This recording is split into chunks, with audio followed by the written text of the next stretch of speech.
శ్రీకాకుళం పట్టణంలోని బలగ నాగావళి నదీ తీరాన ఉన్న శ్రీ శ్రీ శ్రీ బాలా త్రిపుర సుందరీదేవి సమేత కాలభైరవ దేవాలయంలో శ్యామలాదేవి నవరాత్రి ఉత్సవాలు భక్తి శ్రద్ధలతో ఘనంగా కొనసాగుతున్నాయి. ఈ సంవత్సరం ఇదే చివరి నవరాత్రి కావడంతో ఉత్సవాలు విశేష ప్రాధాన్యం సంతరించుకుంది. ఈ నవరాత్రులు 9 రోజుల పాటు భక్తులు నిత్య పూజలు, ప్రత్యేక ఆరాధనలతో వైభవంగా జరుగుతున్నాయి.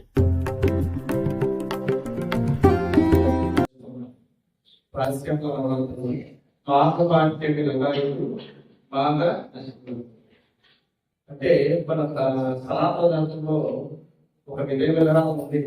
అంటే కాలవృత్తిని అని కాలవృత్తిని అంటే కొన్ని సమయాల్లో ఒక పూజ చేసింది.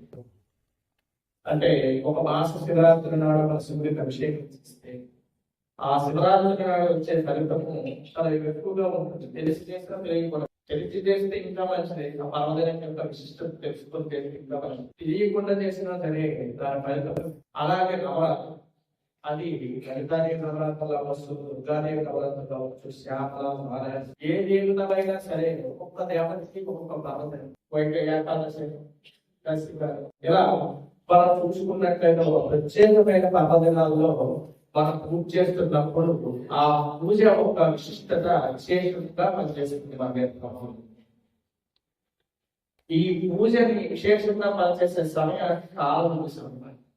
అలాంటి సమయంలో మనం ఈ మాఘ పాఠశాల దర్శనాలు శ్యామల విశేషంగా చేసుకుంటాం. అందులో 2వ రోజున వాగ్వాది శ్యామల అంటే విశేషమైన వాక్ సిద్ధిని ఇచ్చే దేవత ఈ శ్యామలాదేవి. శ్యామలాదేవి 9 రోజుల్లో 9 రూపాయలు పరిస్థితి.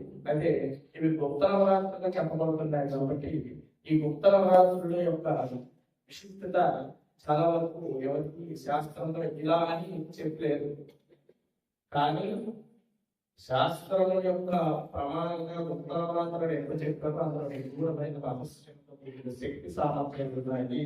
ఈ సమయంలో మనం పూజ చేసినా, ధ్యానం చేసినా, జపం చేసినా, దానం చేసినా, శ్యామ చేసినా ఎవరికి ఏ విధంగా అవకాశం ఉంటే ఆ విధంగా మనము భగవంతుడిని ఈ సమయంలో ఉత్తమంగా చెప్పబడింది. ఈ శ్యామల విశేషంగా చేసినట్లయితే విశేషమైన ఫలితము సంపన్నం.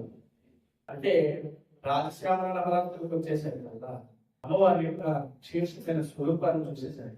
చాలా మంది చేయకూడదేమో, ఇంకా కూడా చాలా వరకు విషయం అంతా కూడా ప్రకటమవుతున్నప్పటికీ తెలియపరుస్తున్నప్పుడు ఇంకా ఈ శ్యామల నవరాత్రి మేము చెయ్యొచ్చు లేదో, చేస్తే ఏదో నిబంధన చేస్తే ఇలాంటి వ్యవహారం మీకు ఒకటే గుర్తు పెట్టుకోండి. గుప్తము అంటే 2 అర్థాలు ఉంటాయి. గుప్తం అంటే సీక్రెట్ అంటే అది రహస్యంగా చేసుకునేది. రహస్యంగా చేసుకుంటున్నామంటే అందులో ఏదో ఒక విశేషం ఉన్నట్లే కదా.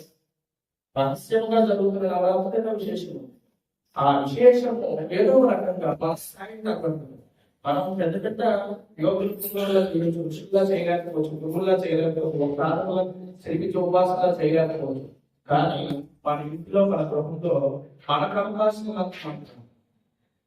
అవకాశం ఉంది చేసుకుంటే మాతృమూర్తి స్వరూపంగా ఉన్న అమ్మని మనం ఎప్పుడు తీసుకున్నామో ఆ అమ్మకి ఎప్పుడు కూడా ఒక మనం కళ్ళ తల్లి యొక్క వాత్సల్యం ఎలా ఉంటుందో అదే వాత్సల్యం ఆ తల్లికి పడుతుంది. నువ్వు అమ్మాని పిలిచారు కదా, అయ్యో నాకు అమ్మని పిలిచాడే అదే మామూలుగా మన నోటి వారిని అమ్మాని పిలిస్తే కరిగిపోతారు స్త్రీమూర్తులు. అలాంటిది అమ్మలుగా అమ్మ యొక్క శక్తి ఎలా ఉంటుంది, అమ్మాని పిలిస్తేనే కరిగిపోతుంది. అలాంటి ఆ అమ్మాని పిలిచి మమ్మల్ని జ్ఞానం సిద్ధిని కలిగించే అమ్మ అని మనము అడిగినట్టు విశేషమైన జ్ఞాన సంబంధం. రాజశ్యాములకి మంత్రిణ్యేన సుఖప్రియాయ మంత్రిణ్యేన అంటే విశేషమైన సలహాలు సూచనలు ఎంత నేర్పిస్తుంది.